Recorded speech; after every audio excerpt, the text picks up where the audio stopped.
protein structure determination methods. The methods, 3 principal methods that have historically been used to determine the structure of proteins at atomic or near atomic resolution. And these 3 methods are X-ray crystallography, NMR, and cryo-electron microscopy. So I'm just going to show a few slides on each of them to give an idea, try and give an idea, a very, very light idea of how the data is related to the actual, the structure determination. And maybe at the end, just some of the limitations and the advantages of each of the different methods. I'm not going to talk about SACS or mass spectroscopy or CD like the talk this morning, fluorescence, the talk of tomorrow, and I'm not going to even talk about cryo-electron tomography, etc. These are more advanced topics.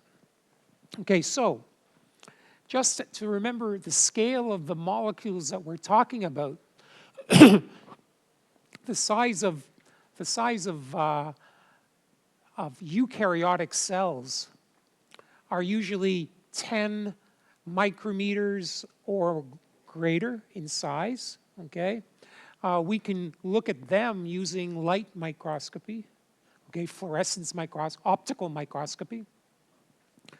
Bacteria have usually dimensions of 1 micrometer in size, and you can look at them in a light microscope, but it's very, very hard to see details inside a bacteria using a light microscope.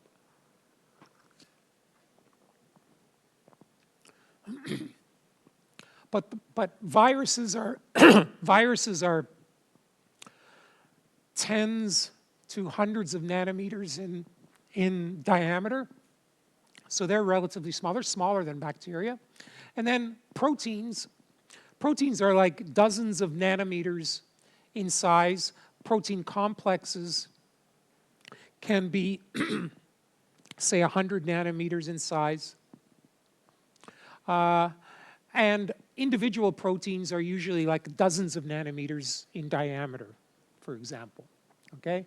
And an amino acid, like we were seeing, are a couple of angstroms in, so you know, maybe 1 nanometer in general dimensions. To be able to look at to be able to get resolution down to atomic resolution, we need to use radiation with wavelengths that are about that order of magnitude or smaller. So we have to use either X-rays we have to use X-rays in X-ray crystallography, have to use electron beams in electron microscopy, and we can use NMR because we can actually follow the behavior of individual atoms in NMR experiments and see which atoms are interacting with which atoms, and that can give us detailed structural information as well. Chemists use this NMR to look at the structure of small molecules all the time. So let's look at these 3 different methods. So X-ray crystallography, first you have to be able to crystallize your protein. So here at the top we can see some crystals of proteins. It's like crystallizing sugar or salt in the laboratory when you did your organic chemistry or your inorganic chemistry experiments in university. So that's, you have to find a condition in which the protein crystallizes. It's usually very, very difficult to do this. This is one of the big bottlenecks. You have to find a condition where it crystallizes. But once it does crystallize, these large molecules, so they're much larger than salt or sugar molecules that come together to form a crystal. There's lots of space between these big molecules because they're very big molecules. So when they come together, there's lots of space between them. So protein crystals contain 25 to 75% water, okay? That means that they're very fragile. You can take a whisker, usually, it's a classic experiment, you get a cat whisker, and you can cut the crystal like a piece of butter, okay? But But anyway, so these crystals, but once you do get the crystal determined, this is how you do it. And I could have brought one of these trays with me today to show you. But you have these trays that have a whole bunch of little wells inside where you can put the crystal either in a little pedestal that's inside, that's above this solution here, or you can just put it on a cover slip, on a piece of glass slip, and then invert the slip, and you have this hanging drop of your protein mixed with this solution that has precipitant molecules in it. So molecules, usually different kinds of salts or polymers that reduce the solubility of the protein. And then when you seal this chamber, you get basically an equilibration between this solution, which is 2 times more concentrated than this mixture of your protein solution and the original solution. So when you mix these two, the concentration of all the salts here decreases by half because you've mixed it with another equal volume of your protein, and the concentration of the protein drops by half. But over a couple of days or a couple of weeks, there's an equilibration occurs between this drop and the rest of the solution here, which is hundreds or thousands of times larger in volume than this drop. So basically the drop ends up shrinking to get the same concentration of salt as this solution here. So as this drop shrinks, the concentration of protein increases and the concentration of the precipitating agents increases, and that hopefully causes the protein to crystallize. Most of the time it doesn't crystallize. Most of the time either nothing happens or it just precipitates. Okay? But if you're lucky, 1 out of 100 of the conditions that you tested will form a nice crystal.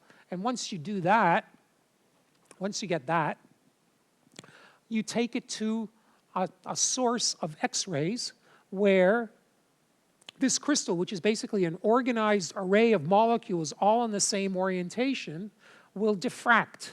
And you've learned in your physics, you guys know more than I do, basic diffraction principles of electromagnetic radiation will interact with particles, and they will be, due to the regular distances between the particles, you'll get constructive interference in specific directions, which will create a diffraction pattern. Okay? So there's a relationship, there's a mathematical relationship between the structure of the crystal and the diffraction pattern. So you get in most of the directions, okay, in most of the directions, you don't see any diffraction at all, because in those directions, for every wave, there's another wave that interferes with it in a destructive manner. So on average, you don't get any diffraction, but in some specific directions, you do get constructive interference.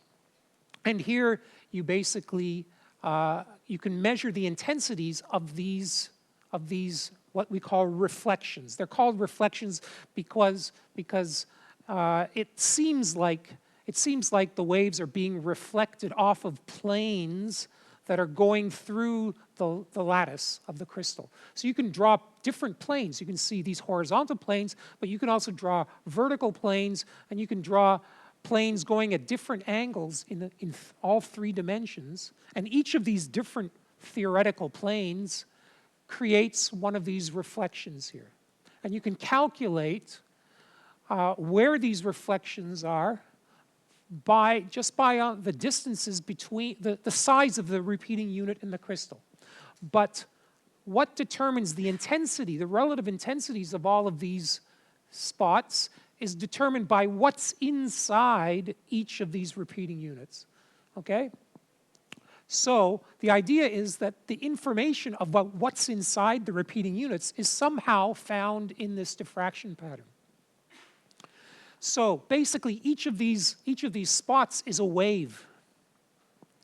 And in order to determine what's inside the crystal, inside the repeating unit of the crystal, which is called the asymmetric unit, or the unit cell of the crystal, okay? You basically have to do this operation, this mathematical operation.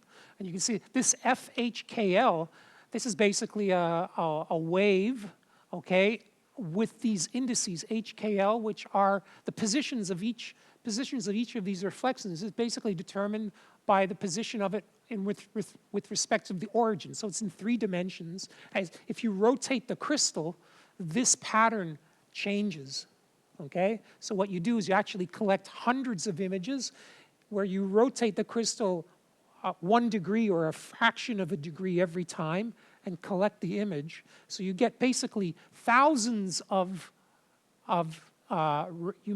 measure thousands of reflections, and each of these reflections has an index determined by its position. And in order to, and this is the relationship between this diffraction pattern and this here, this rho XYZ, is basically the electron density in the unit cell, okay? So, and the electron density is determined by the structure of the protein. So around every atom there are electrons, and near the nuclei of the atoms, the electron density is greater. As you get further away from each atom, the electron density is reduced. So this is basically the electron density at all the positions X, Y, Z in the unit cell, okay? And so you can see that the intensity, or this wave, for each of these different reflections is a function of the electron density in the whole crystal. So all the positions in the crystal, okay, contribute to the intensity of each of these reflections here. Actually, the intensity and the phase. Okay, so this is actually a wave, so it's got an intensity and a phase. So this equation here is a 3-dimensional equation, and it's basically, you can recognize it, the mathematicians here recognize it as a Fourier transform, and Fourier transforms can be inverted. So you can calculate a reverse Fourier transform. So this is basically saying that the diffraction pattern is the Fourier transform of the crystal. So therefore, the crystal is the inverse Fourier transform of the diffraction pattern. So we can take this diffraction pattern and do an inverse Fourier transform, and that should be able to that should allow us to calculate this electron density. So when we do that, that's basically what we're saying here. That the diffraction pattern is the Fourier transform of the electron density, and the electron density is the inverse Fourier transform of the diffraction pattern. So this is the equation that we want to, when we measure all of these reflections, we can measure the intensities of these reflections, I'll say. Okay, so for every reflection, so this is basically saying at every point in the crystal, the electron density has contributions of every one of these reflections contributes to the electron density at every single point in the crystal. So for every single point, we have to do this summation here. The problem is that this FHKL includes, it has an intensity, it has a magnitude, an amplitude, but it also has a phase. But we don't know what the phase is here, okay? So that's the problem in crystallography. That's the challenge, is to know what the phase is for every one of these reflections. I'm not going to get into how to do that, but there's a whole bunch of ways to do that, And with AlphaFold these days, it's getting easier and easier because you can use, if the AlphaFold model is relatively accurate, you can use the model to calculate what the phases should be and then use them as a starting point. Okay, but so I'm not going to get into that. But once, if you do know what the phases are, then this summation, okay, this is basically showing the relationship between the density and the reflections, okay? So imagine now, so if we knew what the phase was in each of these reflections, we could color it. Imagine a phase, like a phase near 0 degrees is red, and a phase near 90 degrees is green, and a phase near 180 degrees is blue, and 270 degrees is, I don't know, yellow or purple or something like that. So you could like color it. If that was the case, then this would look like this. Okay? So imagine that we've actually been able to calculate the phases. So now every one of these reflections represents a simple wave, or simple sine wave or cosine wave with an amplitude and a phase. And depending on its index, HKL is basically telling us what the frequency is in all 3 directions in 3-dimensional space in the crystal. Okay? So basically, a reflection near the center is a wave with very, very low frequencies. Okay? Something like this. And the direction is determined by the HKL. Okay? So here is a wave going up. So it has indices 0 and 1. We're ignoring the 3rd dimension here because it's a 2-dimensional representation. Okay? And then this one here has a 1 and 0. So the wave is it's perpendicular to this one here. So when you sum these two, okay, you get this. And then if we add another third, so this is a summation, right? So we're going to be adding hundreds of these waves, okay? And basically, this is going to allow us, as we add more components of this Fourier transform, or this Fourier series, really. It's a Fourier series because it's limited by the size of your data set. But basically, as we start adding them up, then the details of the map start to become more and more nítido in Portuguese. What's nítido in English? I'm losing my English. More and more detailed. Yeah, detailed. Okay? So you can see here we've only added up 1, 2, 3, 4, 5, 6, 7 waves, and now it seems like we can see like a small molecule here, okay? But imagine if we're adding up hundreds or thousands of these, then the quality of the map is going to get to be higher and higher resolution. Especially if we have a protein that's much bigger, it's got hundreds or thousands of atoms, we need much more information to describe what's inside the repeating unit of the crystal. But once we can do that, we can, if we have very good data, it sums up to give us maps of very, very high resolution. So this is a map that has a resolution of around 1 angstrom. So you can see, almost you can see individual atoms here. Okay? And you can see water molecules, these red balls with a cross in the middle are water molecules that are associated with the surface of the protein in the crystal. So you can get this amount of detail, okay? So basically, once you get the map of the protein, then you can use that to actually build your model inside the map, okay? And then there are ways of checking to see if the model that you built is consistent with your map. Okay? You can basically calculate what the diffraction pattern should be of your model and compare it with the diffraction pattern of your real diffraction pattern with your experimental data and try and minimize the difference. Always checking to make sure that your model is chemically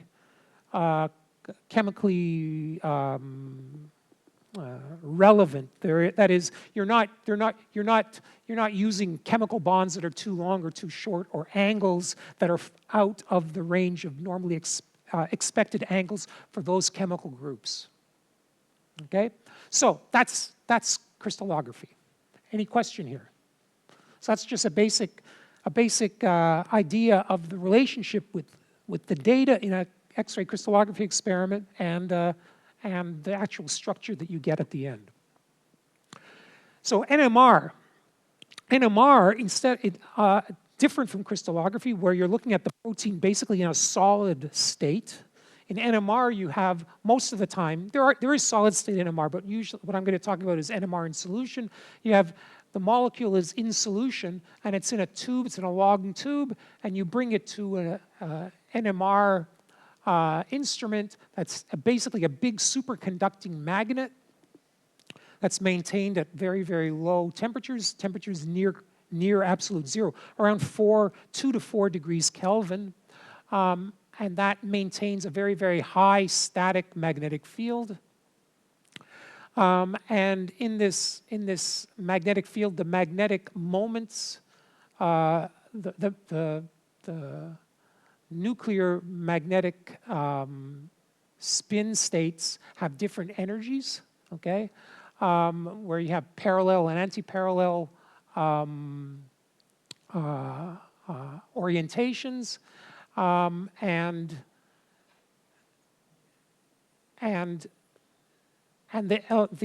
this difference in energy between these two states is a function. It's basically dependent on the magnetic field. Okay, so the magnetic field is provided principally by the magnet, but there's also a contribution of the actual environment of the nucleus, because the nucleus is in an environment where it's surrounded by electrons, and these electrons contribute to the magnetic field. They can either add to it or subtract to it. So each nucleus, depending on its unique chemical environment, will have a small change, a small difference in the magnetic field that's added or subtracted to this static magnetic field that's provided by the magnet. And you can measure, these differences in the magnetic field that's felt by each magnet results in what we call a chemical shift. So you can basically separate the signals of each nucleus and get a spectrum where here we're seeing hydrogen atoms in a protein that have different chemical shifts, okay, from -2 to 10. But you can see you have a lot of signals here because the protein has hundreds or thousands of hydrogen atoms. So this is a very, very complex spectrum to analyze. But you can do more sophisticated experiments where you can get correlations between these signals and other atoms in the protein. You can see, you can do 2-dimensional or 3-dimensional experiments that will correlate these signals of the hydrogens with the signals of nitrogens or carbon atoms in the protein. So for example, here is a 2D experiment where you have correlations between the nitrogen and the hydrogen atoms. So here, every NH group, which we remember from the every peptide bond in a protein, so between every amino acid, there's an NH group, okay? So each of these NH groups contributes to one signal in this 2D spectrum. And you can do experiments that allow you to discover which amino acid each of these signals comes from. And you can do the same kind of experiments to determine which, you can get the signals of all the carbon atoms, you can get the signals of all the hydrogen atoms that are attached to carbon atoms, and also the signals of the hydrogens and carbons in the side chains, okay? So you have to do a series of experiments, 2D and 3D experiments, to do this assignment, okay? But you can eventually, you can eventually get signals for all of the carbons, all of the hydrogens, and all of the nitrogen atoms in the molecule.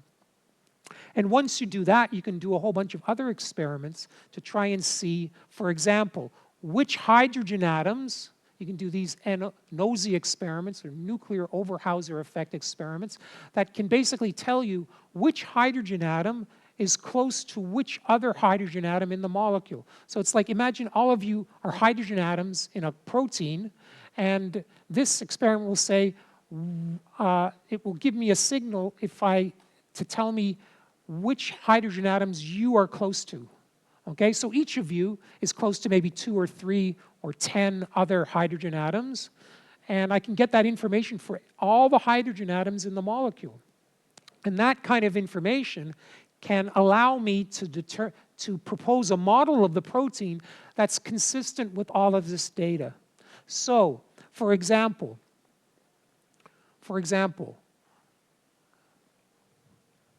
you're a hydrogen atom, and you don't have very many neighbors. So I don't see any signals from you. So that's some information.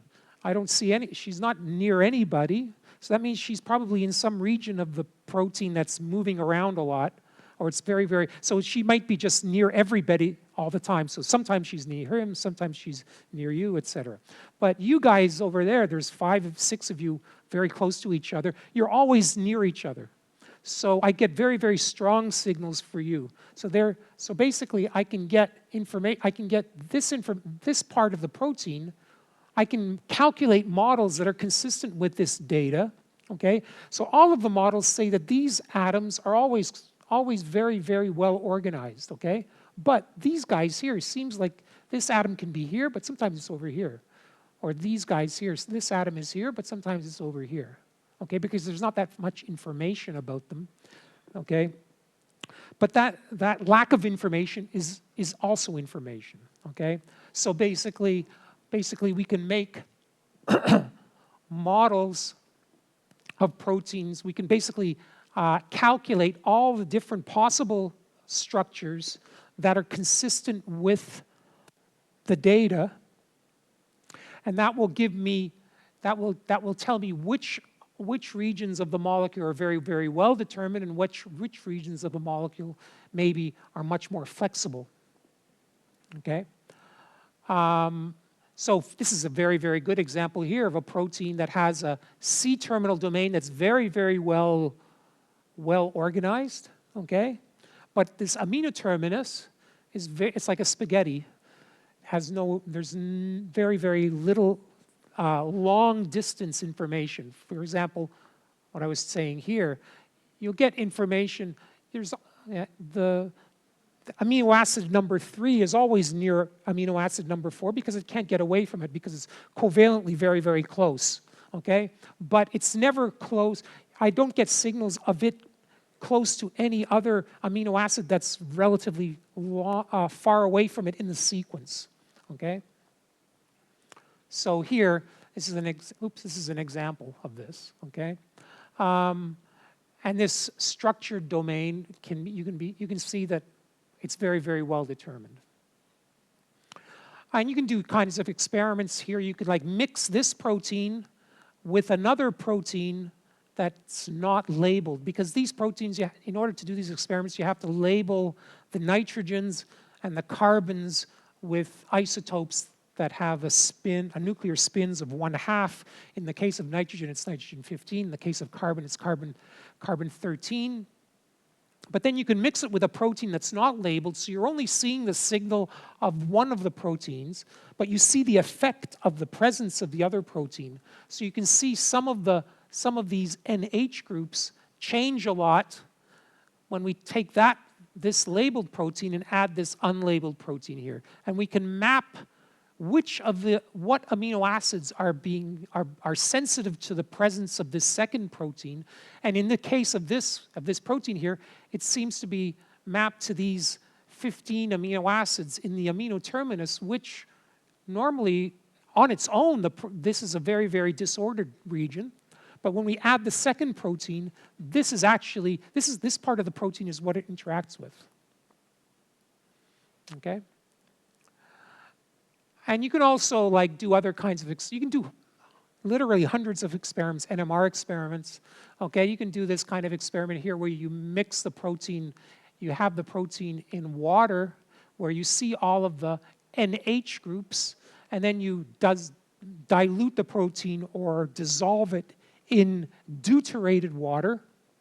And deuterium has a nuclear spin of 1, and therefore it's not visible in these NMR experiments. So as these hydrogens, these NH groups, as the hydrogens are exchanged for deuterium, the signal starts disappearing. So you can see after a certain amount of time, a lot of the signals start disappearing, but there are some of the signals that persist for like 1 day, 2 days. So that means that some of these hydrogen bonds are stable. They're not exchanging with the solvent over long periods of time. So that indicates which regions are solvent exposed, are more exposed to the solvent, and which regions are more dynamic, more in conformational exchange. There's like an equilibrium between more than one conformation. This kind of experiment can give you this kind of information. And there's a whole bunch of other kinds of experiments that you can do with NMR to look at the dynamics of the protein. Okay, it's not really that. It's not the method of choice to determine the structure of a protein. But once you have the structure, it's very, very powerful to look at its dynamics in solution, its interactions with other proteins and other molecules, substrates, ligands, etc. Okay, so thirdly, cryo-electron microscopy. So cryo-electron microscopy, as the name says, it's electron microscopy under cryogenic conditions. So we're looking at protein samples that are frozen and maintained basically at liquid nitrogen conditions, okay, around minus 180 degrees, more or less. And you pass an electron, you put the sample on a grid, and you put the grid in the microscope under a vacuum, and that's the reason, because the electrons interact very well with air molecules, okay? So you have to do this under a vacuum, and since we have to do it under a vacuum, we want to keep the protein in a condition, in a physiological condition. If we put it in the microscope column with the vacuum at room temperature, it would evaporate, in a fraction of a second, and then the protein would denature. So in order to maintain it sort of in a physiological state, we freeze it very, very quickly and put it in the microscope. And there in Brazil, we have only a few laboratories in Brazil that can do these kind of experiments. Okay, one of them is in the Laboratório Nacional de Nanotecnologia at Saint-Ping, LN Nano it's called. Okay, there they have 3 cryo-EM microscopes, but the most important are these 2 here, this Talos Arctica and this Titan Cryos microscopes that are top-of-the-line microscopes where you can collect high-quality data. There is now also a Titan Cryos at the Universidade Federal de Rio de Janeiro. So now we have 2 of these microscopes. These are the only 2 high-end cryo microscopes in South America. Okay, even though there's probably like 1,000 of them in the world. Okay, South America, there's only 2. So the idea is that you can, the type of images that you get when you look at these, you can see here, this is a micrograph of these molecules. You can see that you have a whole bunch of different particles. These are relatively large particles. These particles have 43 different subunits. And the dimensions here are, I think, like 250 angstroms across, so 25 nanometers.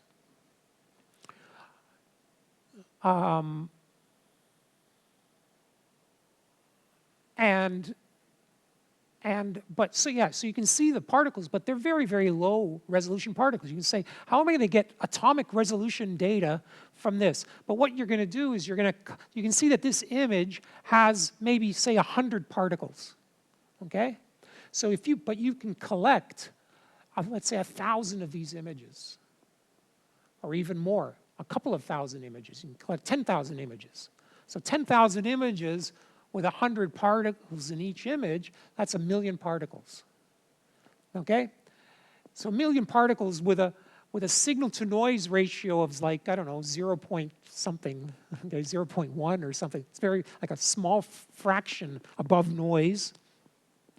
But you can basically, what you do is you have to pick these particles. So firstly, you have to be able to find the particles. And that's the limitation here. It's very, very good for large complexes, which is complementary to X-ray crystallography, because crystallography, the bigger and NMR, especially NMR, the bigger the molecule is, the harder it's to crystallize, or the harder it is to analyze it using NMR. But for electron microscopy, the bigger it is, the better it is, because it's very, very easy to say, hey, that's a particle. I know where that is. I can make a box around it. I can circle it. And once I do that, I can take each of the particles and try and find which of the particles are similar, which of them have been or are in the same orientation. For example, I take a picture of you here, and imagine you're all like walking around randomly in the room, and I take a picture. So each of you is like a human being. You all have around the same size and shape and everything, but you're all in different orientations. Some of you are like this, some of you are like this, some of you are like lying down, some of you are upside down and everything. And so the images that I get, the 2D projections, because these are 2D projections, they're like X-rays of your hand. So it's a 2D projection of a 3D object, but in different orientations. So what I do is I try and get I try and group the 2D projections that are similar and try and align them, because sometimes I'll get the same 2D projection of this. It's the same projection as this and this, but it's just rotated, okay?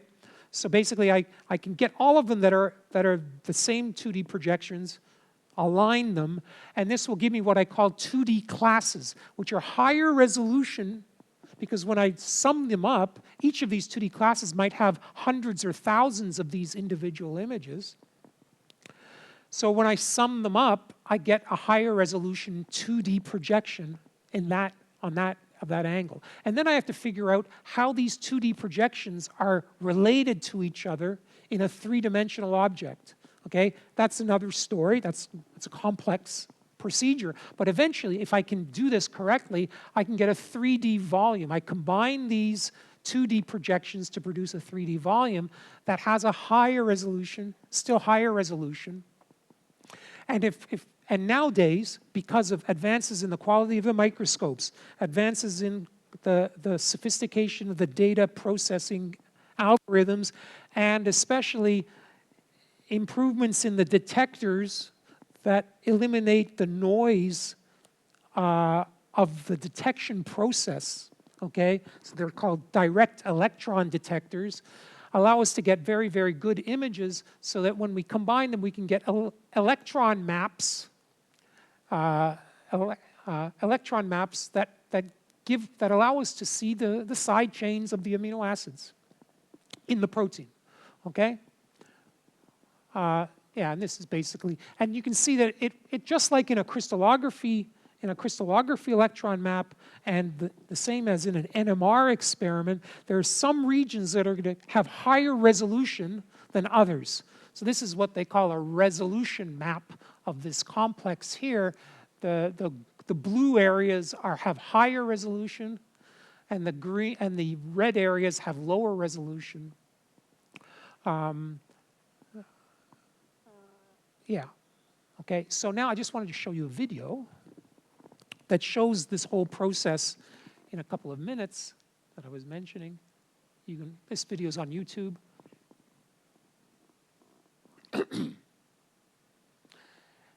YouTube always has a commercial at the beginning. So, so now you've purified your protein, and the advantage here is you only need a few microliters of the protein. So the protein's in solution. Each molecule is randomly oriented with respect to all of the others. And then you take a small 3 microliter volume and apply it to a grid that is around 3 millimeters across. So you have this little drop of your solution. And then you take it to what they call a vitrobot. We have one of these in my laboratory, okay? And you put it between 2 discs of filter paper, and you program it so that the filter paper hits blots the drop with a certain force and for a certain time, and that removes 99.9% of the liquid, and then you drop the grid into liquid ethane. And so this very, very thin film of your sample is frozen in the grid, on the grid. So here now you have all of your samples in like this thin layer, and each molecule is oriented in a different orientation. So now we take this to an electron microscope, a cryo-electron microscope, okay? And you maintain it frozen. And so each particle is going to give a different projection in your micrograph.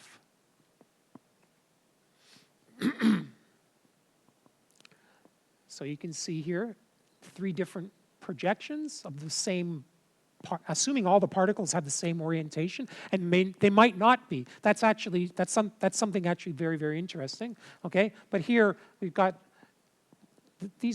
so you've got some top views, some side views, some sort of angled views. Okay, and you have to do now the 2D classification. You pick the particles first. You pick particles and you try and classify the particles that have the same pose, and you try and orient them. You rotate them in a 2D plane so that they're all oriented in the same way, and then you align them and superpose them, and now we have a 2D class that has higher resolution than any of the individual particles. And you do this with all the other classes, okay? And then we combine them computationally to make a 3D volume. And then using this 3D volume, we can fit our model into this 3D map. Okay? This map here doesn't seem to be very, very high resolution. It's good enough to actually see where all the alpha helices are and follow the chain, but we can't necessarily see the side chains. But nowadays, it's over.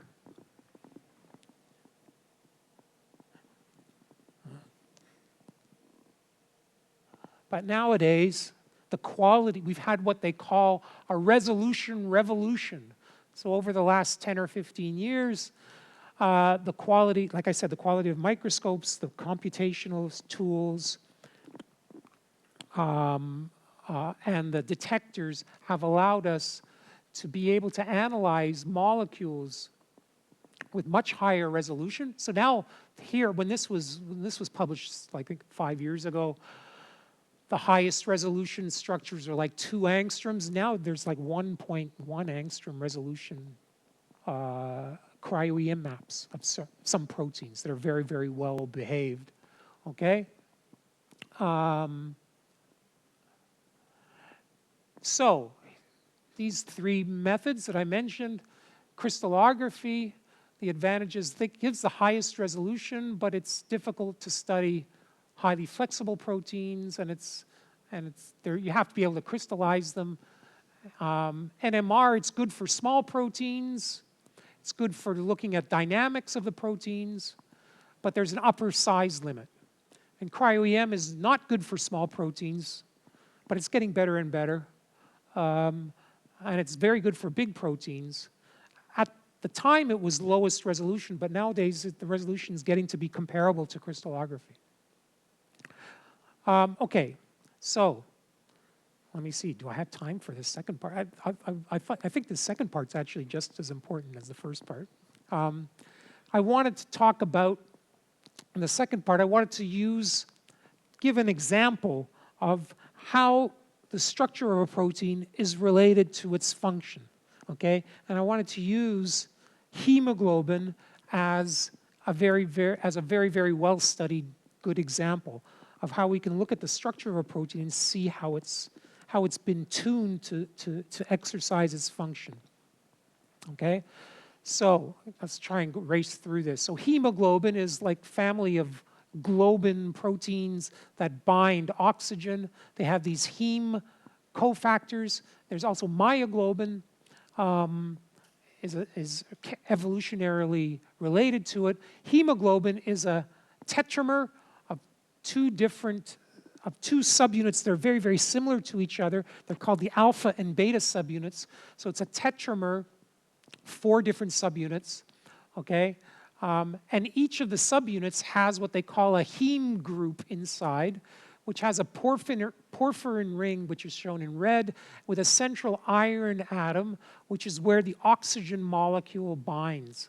So the oxygen, and this iron is also bound to this histidine, which is found in a helix called helix F, in position 8 of helix F. Okay, so it's bound to this iron.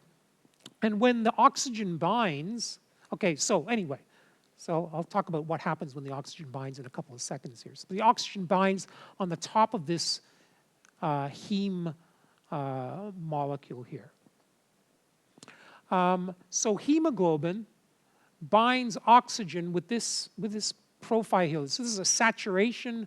This is the saturation curve of hemoglobin. As we increase the partial pressure of oxygen, basically increase the concentration of oxygen, we can see the hemoglobin molecule getting saturated with oxygen. And you can see that this curve here is a sigmoidal curve. And this is very, very important because this is telling us something about the mechanism by which hemoglobin binds oxygen. It seems to start off binding oxygen with a very, very low affinity. The slope here is very, very low, okay? But then as it starts getting saturated, its affinity increases.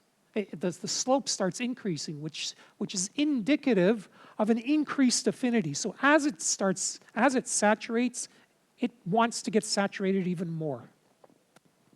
Okay, this sigmoidal curve is indicative of a characteristic called cooperativity, which is very, very important to understand how proteins work in general and how metabolic pathways are controlled. Myoglobin, on the other hand, does not show any of this, does not show this sigmoidal behavior. It has a parabolic curve, sorry, a hyperbolic curve, which is indicative of a simple binding mechanism. Oxygen binds or doesn't bind. It's just a simple equilibrium. Okay, so because of this complex curve here, this was observed in the middle of the last century. In fact, it was observed at the beginning of the last century. And there were a whole bunch of models proposed, but the best model and the longest lasting model was proposed by Monod, Wyman, and Schenges, called the MWC model of cooperative hemoglobin oxygen binding, which basically says that hemoglobin can exist in 2 different states, what they call a T state or a tense state, or a relaxed state, the R state. And so there's an equilibrium between them. But in the absence of oxygen, here, in the absence of oxygen, the equilibrium favors the T state. So this is the low affinity state for hemoglobin. It doesn't bind very well oxygen. But there's a small amount of the R state available. And then as it binds the first oxygen with a low affinity here, but that increases the probability of the transition from the T state to the R state. So now the R state is more populated, and if the R state is more populated, it will bind more easily the second oxygen. Okay, and then this coupling between the binding of the oxygen and the transition between the T and the R state increases gradually the affinity of the oxygen, of the hemoglobin, as the saturation increases. Okay, so you can actually do the math about, theoretically, if this was like just a very, very simple, if if these were all equivalent molecules and there was perfect cooperativity, you could do some kind of mathematics to figure out how many times more is this affinity, or is the probability of, is this affinity versus this affinity here. Okay? But basically, this model basically says that hemoglobin can exist in two different forms, T state and an R state, and it's basically a difference in the quaternary structure of the protein. So it's a symmetric model. It's basically saying that the molecule is symmetric. Both of these states are symmetric, but there's differences in the orientations of the subunits. So it's an all or nothing type of conformational change in the quaternary structure of the protein. Okay? So what's the experimental evidence that supports the model? So Max Perutz, in the 1950s, he determined the methods that we use until today to apply X-ray crystallography to determine the structure of proteins. He won the Nobel Prize for this. Him and Kendrew, I can't remember his first name. They won the Nobel Prize for determining the structure of hemoglobin and myoglobin. But Max Perutz determined the structure of hemoglobin in two different states. In the absence of oxygen, he observed this structure, and in the presence of oxygen, he observed this structure here. And you can see that the main differences, it seems like here you have the alpha 1 subunit and the beta 1 subunit. Okay, and here we have the alpha 2 and the beta 2 subunit. So these two, it seems like the alpha 1, beta 1 dimer, the right side doesn't change very much, and the left side doesn't change very much. What changes is the orientation of this dimer with respect to this dimer. There's basically a rotation of one half with respect to the other half, and that changes mainly this interface here at the top and this interface at the bottom. It's called the alpha 1 beta 2 interface and the alpha 2 beta 1 interface. So basically there's a rotation, around 15-degree rotation of half of the molecule with respect to the other half of the molecule. But in both, it's an all or none transition, okay? And both structures are symmetric, okay? And you can actually see different, you can see, let me see. Yeah, so what happens? How is this conformational change initiated? So it has to do something with binding of oxygen, right? So Perutz observed that in the absence of oxygen, the iron atom, the iron ion, it's an iron 2 ion, is out of the plane. It's a little dislocated out of the plane of the porphyrin ring, okay, associated with this histidine on this helix F here. But when oxygen binds to the iron, this iron molecule moves into the plane of the heme and drags with it, sort of pulls on this helix F, this helix. So this helix shifts a little, okay? Now, what does that do? That has large effects on that interface between subunit alpha 1 and beta 2 and the subunit alpha 2 and beta 1, because at the top of this helix, there's a loop between this helix F and another helix called helix G, and that loop is interacting strongly with the other subunit, making specific interactions in the T state, and those interactions are broken in the R state. So let me see here. So this is showing a small change in this loop. This is that loop here. Okay, this is a different histidine.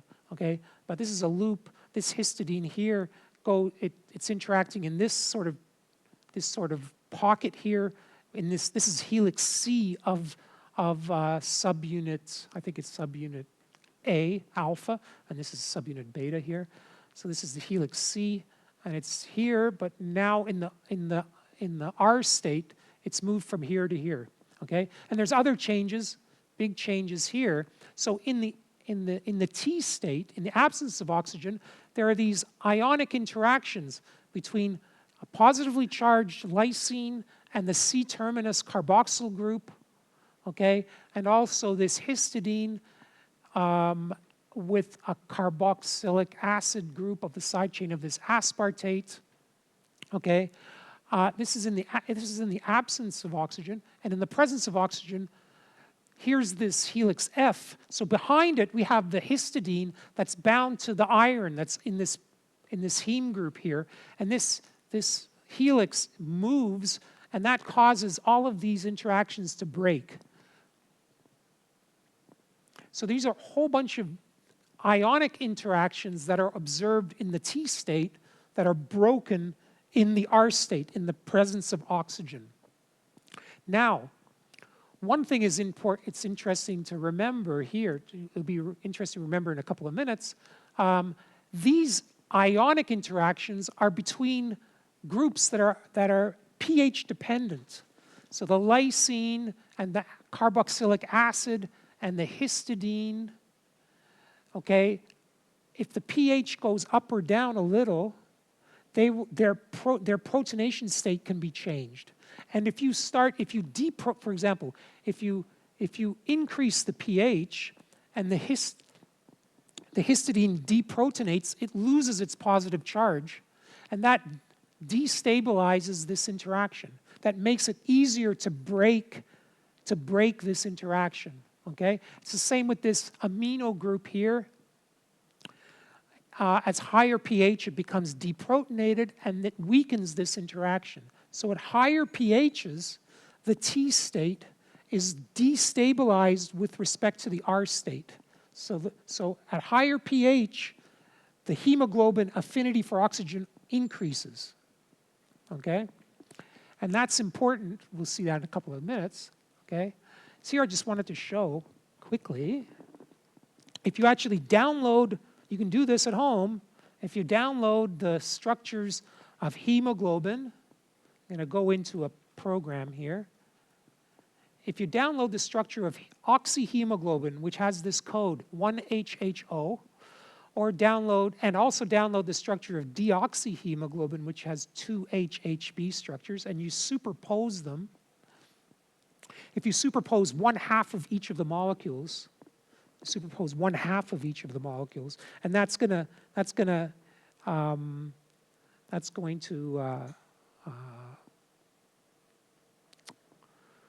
my English is terrible. That's going to highlight the changes between that half and the other half of the molecule. Okay, so now if we look here we're looking at the deoxy state. So this is the T state, and we can see this interaction between the carboxy terminus, this carboxy group here, and this lysine here, which is an ionic interaction. And we can see this interaction between this histidine side chain, which has a positively charge, and this carboxy group, this aspartate, which has a negative charge. Okay, this is in the T state. And we can also see, remember I told you about that histidine that was in this pocket here, this yellow histidine. It's above this threonine, which is yellow here. And now if we look at the structure in the presence of oxygen, now we see that histidine, this histidine, yellow, it was over here, it was in this pocket here, now it's over here. And now this histidine, the carboxy group of this histidine here, that was interacting with this lysine, which is over here. Okay, this was interacting with this in the T state. Now they're very far away in the R state, and this side chain of the histidine was interacting with this aspartate here okay? So that it's changed a lot. This interface has changed a lot just due to a small change due to this oxygen atom here, oxygen molecule here binding here and pulling on this F helix here, okay? And that induces the whole molecule to change, okay? So this change in this interface happens at the same time as the same change in this interface here, even though there might not be oxygen bound here. But once this changes the quaternary structure, all of the other sites now are in a conformation in which oxygen can bind with more affinity. Now it will naturally bind with more affinity to the other states. So that's this cooperativity, this phenomenon of cooperativity. Okay. So rushing. Okay. So this is when I remember the pH dependence of hemoglobin, like I mentioned, that at higher pHs, the affinity should increase. And in fact, this was known since the beginning of the last century. It's called the Bohr effect. And who's this Bohr? It's not Niels Bohr, it's Niels Bohr's father, Christian Bohr, who was a medical doctor, and he studied the oxygen binding to hemoglobin, and he observed that at different pHs, or different carbon dioxide concentrations, which changes the pH. As you increase the carbon dioxide concentration, the pH goes down, it gets more acid, and the curve shifts to the right, which means that its affinity is getting reduced. So this is very important. Why? Physiologically important. Why? Because hemoglobin,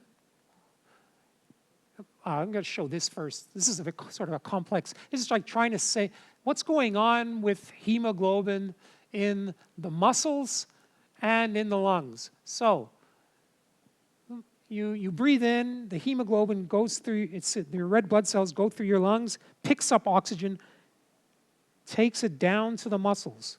So where the muscles and all the other organs, which are respiring, they're using oxygen and they're burning carbohydrates and proteins and fats and producing carbon dioxide.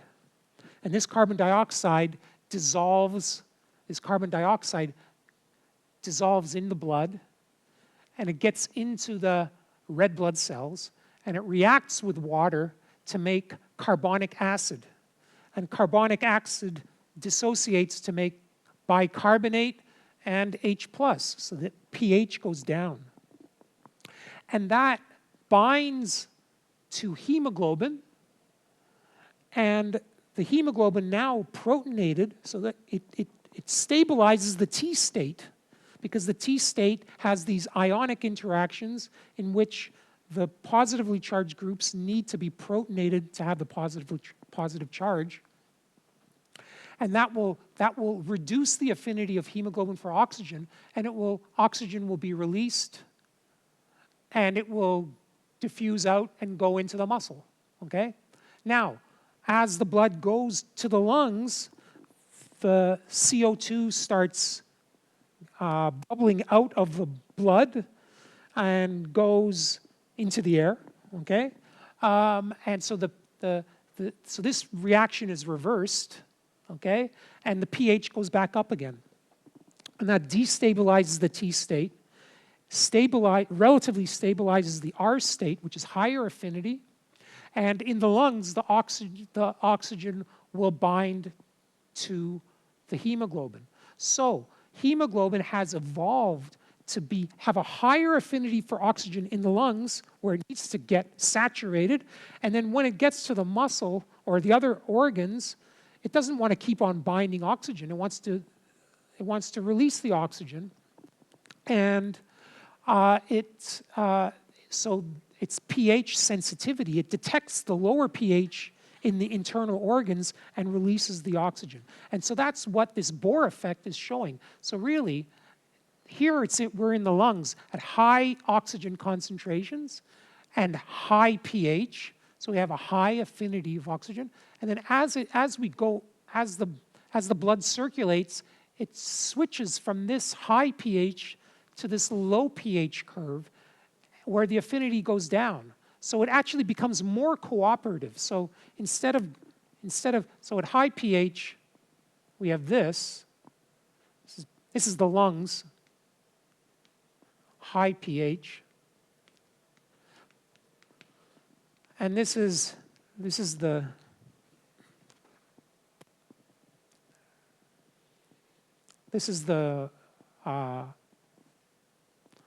internal organs, or muscle, let's say muscle, low pH. So both of these curves are cooperative, but really in the lungs, the hemoglobin is behaving like this, and in the muscle, the hemoglobin is behaving like this. So the curve basically transitions like this, and it's actually more cooperative. Physiologically, it's more cooperative because of the sensitivity to the pH. Okay? So that's really interesting. Okay? Yeah. So it's evolved to be a finely tuned oxygen and carbon dioxide carrier whose affinity for oxygen changes cooperatively in response to key physiological parameters. Okay? So I guess I don't have more time, eh? Can I have 5 more minutes? I just wanted to show you how this idea of cooperativity is important for other systems as well. You can imagine this being important in an enzyme, okay? This idea of binding in hemoglobin, of binding in one site, okay?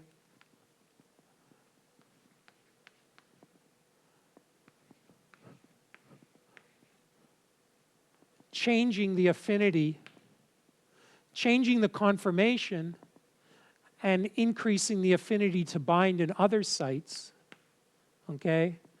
This cooperativity, the phenomenon of like what's happening in one part of the molecule affecting what's happening in the other part of the molecule is called allostery.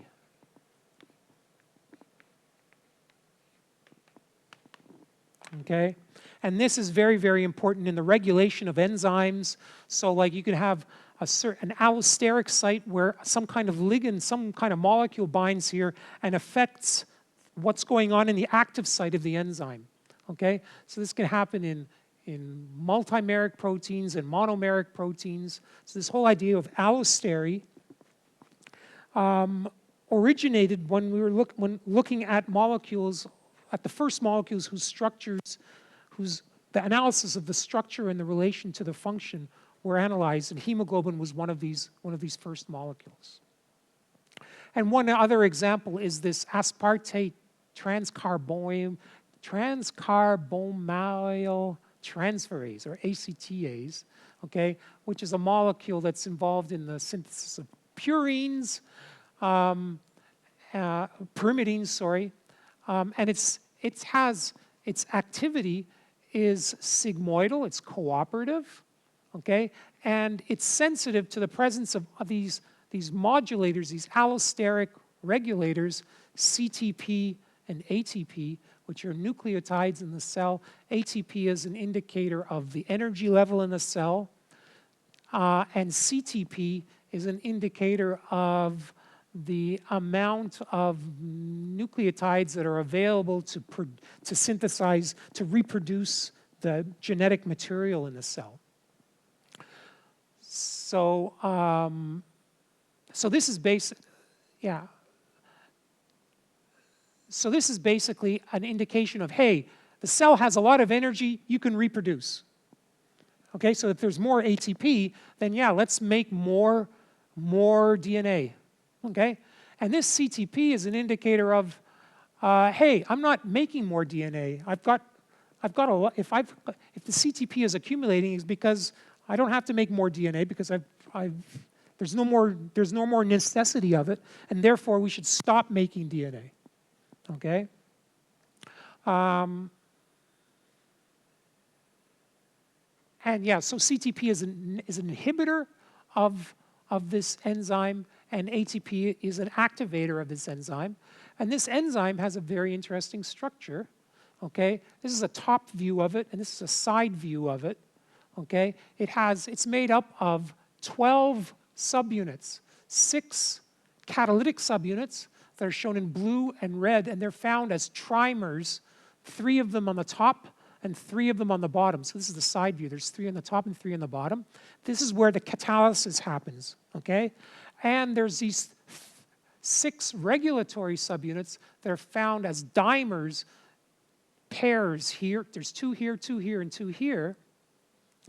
And this is where the CTP or the ATP binds. The CTP inhibits the enzyme, and the ATP activates the enzyme. Okay? And this enzyme can be found in 2 different states, just like hemoglobin. It can be found in a T state, which is low activity, and an R state, which has higher activity. And the difference between the two, it seems that the binding of CTP here fixes it in the T state, where these 2 catalytic trimers are very close together. That's inhibiting changes in the conformation of these catalytic subunits that allow it to actually catalyze the reaction. So in the R state, the distance between these trimers increases, and this somehow, I can't explain it very well, this somehow allows these trimers to change their configuration a little, and that increases the activity of these catalytic subunits. Okay? So allosteric enzymes are widely distributed in nature, okay?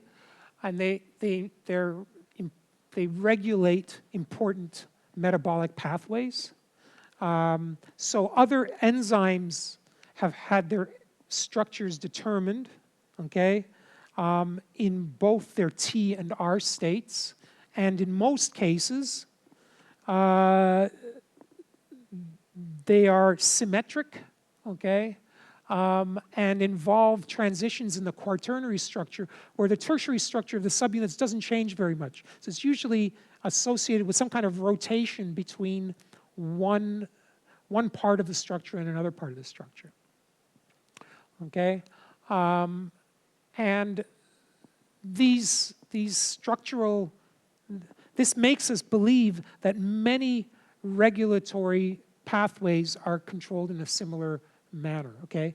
There are other mechanisms where you can get this kind of sigmoidal behavior, but I'm not going to talk about them today, okay?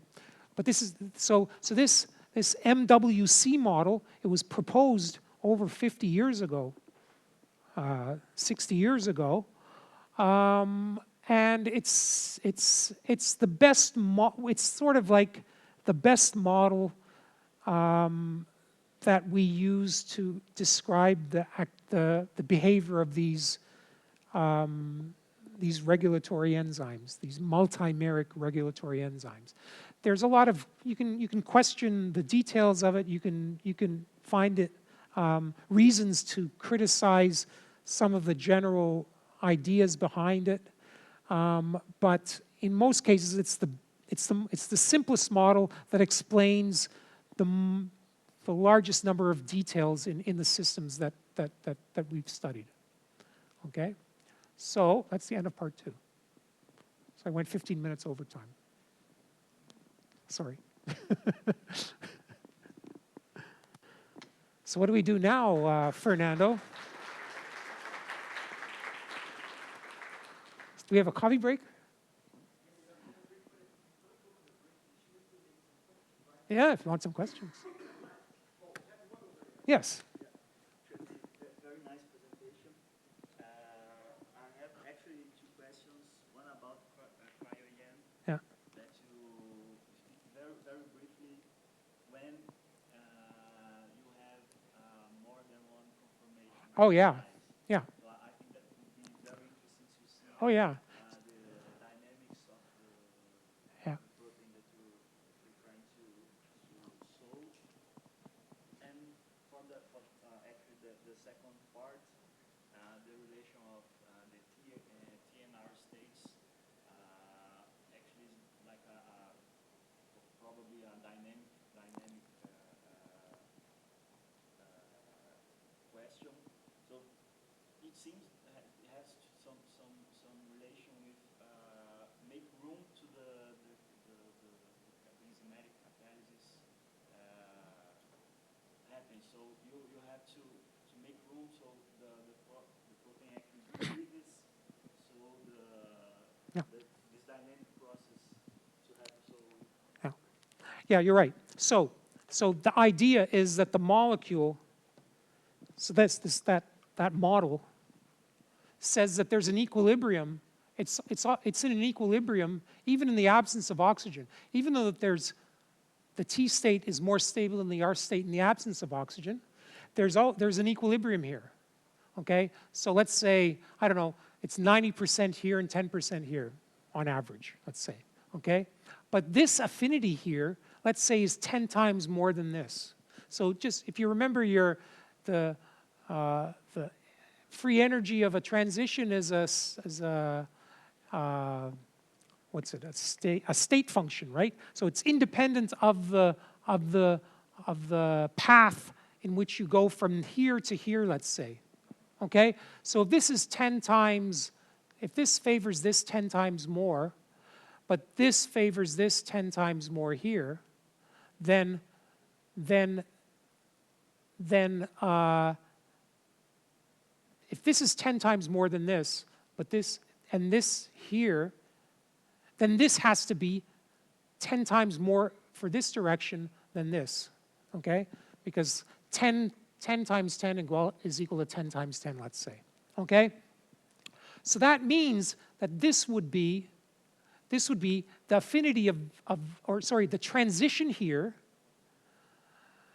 The probability of this transition is increased by the amount that the R state binds more than the T state in its affinity for oxygen.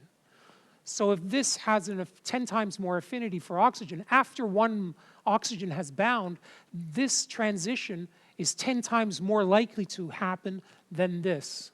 And this transition is 100 times more likely to happen than this.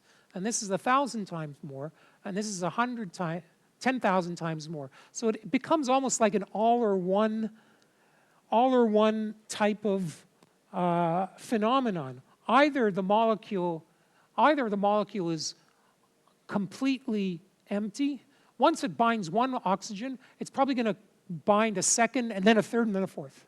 Okay, so you're going to get most of the molecules are going to be in this state or in this state, but there's going to be some in intermediate states. Okay, but yeah, there's an equilibrium going on all the time. Yeah, and this depends on the molecule being able. It's not a fixed configuration. That's where protein dynamics is very, very important. Without the protein fluctuating between multiple conformations, nothing would happen. Okay? Yeah. And the question about cryo-EM, yeah, so cryo-EM, so imagine if we had more than one configuration here. Okay? So when we combine these particles, what we can do is we can tell the algorithm, find one volume that put all of these particles into one volume. Okay? But you can say also, well, put all of these particles, make 2 or 3 or 4 volumes. And it will do that for you. I mean, you tell it what it'll do that. And the question is, it might give you one volume that looks like a protein that has a very, very high resolution, and the other 2 or 3 volumes, there's just a whole bunch of junk. All of the bad particles, all of the particles that had very, very bad quality images were thrown into these junk piles, and you can use that actually to clean up your data set. Okay? But sometimes, instead of giving you one good 3D volume and 2 junky volumes, it'll give you 2 good volumes. And you'll find that, say, 90% of your particles correspond to this, but 10% make another kind of particle in a different conformation. So yeah, so that's actually a very, very powerful aspect. It's a complicating aspect, because if you force it to use particles that are in different conformations, then you're going to get lower resolution in your structure, because they're going to start blurring the quality of your 3D map. But it can theoretically give you information about multiple conformations in solution, if there are significant amounts of that other conformation. Yeah. So yeah, that's called structural heterogeneity. So there's a huge, that's like a very, very important area of research in cryo-EM right now. Yeah. Okay, any more questions? Okay, so when we come back, I'm going to talk about, I'm going to show some databases and some programs, how to look at proteins. Okay? And that'll be it. Yeah.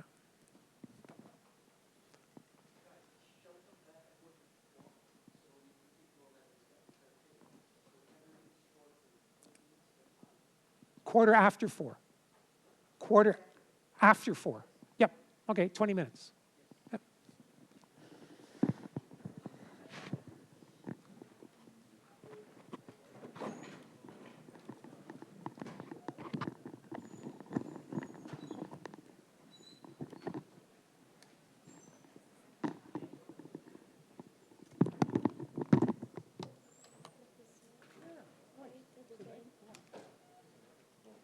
Eu fui sua aluna durante uma disciplina do mestrado de biologia estrutural. Sim. Sabe que eu queria tirar uma dúvida aqui, senhor? Na primeira aula, o senhor falou sobre a estrutura do sal, claro. Quando a gente fala em DOC, em simulação de dinâmica molecular, geralmente a gente usa, em alguns casos, só a terciária. Dependendo. Depende do que você está chamando.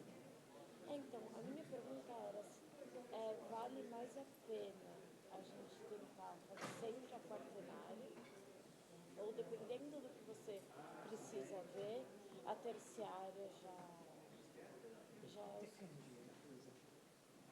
Imagina que você está estudando você quer ver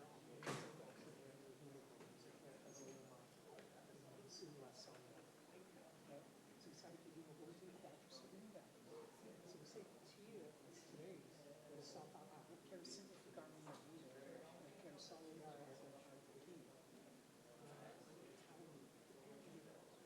Talvez essas interações aqui, elas possam ser mas acho que tem jeito, eu não sou especialista em DOC, mas tem que ter jeitos de simplesmente fixar, falar que vamos forçar isso a ficar igual a ela, não deixa ela mudar, assim, e só deixar mexer a parte de cima, onde ela seja livre.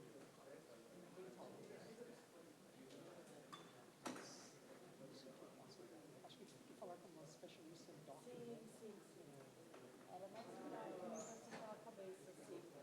Às vezes a gente vai para um sentido quando você tem uma proteína que pode ter unidades iguais, você vai para um caminho que você vai simplificando, então será que quando a gente está simplificando, a gente não perde depois? Sim, não. Se for pegar só... Pode ser. Porque depende também desses dockings, tipo se é corpo rígido, ou se tem dinâmica. Qual que é dinâmica? Dinâmica rígida ou só sítio de ligação e